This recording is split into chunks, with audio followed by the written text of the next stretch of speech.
வறுமைக்கு ஒரு குழந்தை பிறக்குது, அது அறியாமை. அறியாமைக்கு ஒரு குழந்தை பிறக்குது, மறதி.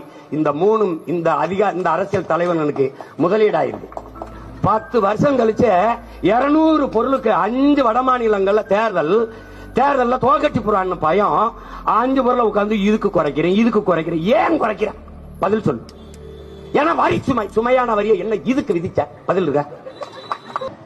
கல்வியை தரமாக இலவசமாக தா, பசு கட்டணத்தை நாங்கள் எடுத்துக் கொள்கிறோம் என்கிறோம். இதுதான் நாம் விரும்புகிற மாறுதல்.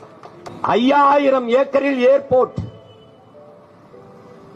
ஆனால் பறப்பதற்கு ஒரே ஒரு விண்ணூர்தி இண்டிகோ.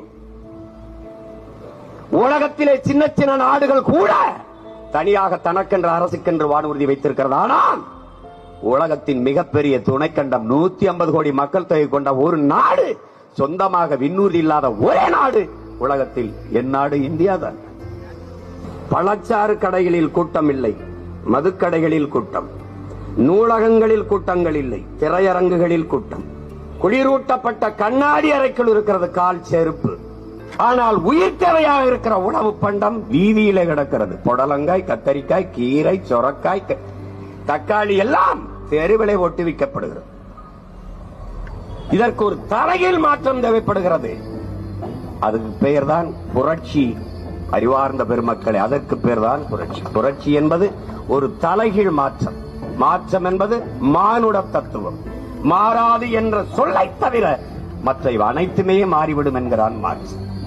பேராசிரியர் பெருமக்களே, உங்களிடத்தில் உங்கள் உடன் பிறந்தான் உங்கள் மகன், உங்களை போன்ற ஆசிரியர் பெருமக்களால் அறிவு புகட்டப்பட்ட மகன் கேட்கிறேன். ஒரு நாட்டின் ஆட்சியாளன் சரியில்லை, ஆட்சி நிர்வாக முறை சரியில்லை என்றால் ஆட்சியாளன் மட்டும் பொறுப்பாக முடியாது. அந்த ஆட்சியை நிறுவிய மக்களும் பொறுப்பேற்க வேண்டும் என்கிறார். அப்படி நீங்களும் குற்றவாளி, நானும் குற்றவாளி, நாம் எல்லோரும் குற்றவாளி. ஒரு முறை செய்யலாம் தவறை, ஒவ்வொரு முறையும் செய்தால் அது தவறல்ல,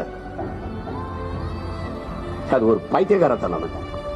அப்படிப்பட்ட பிழை தொடர்ந்து நடந்து கொண்டிருக்கிறது.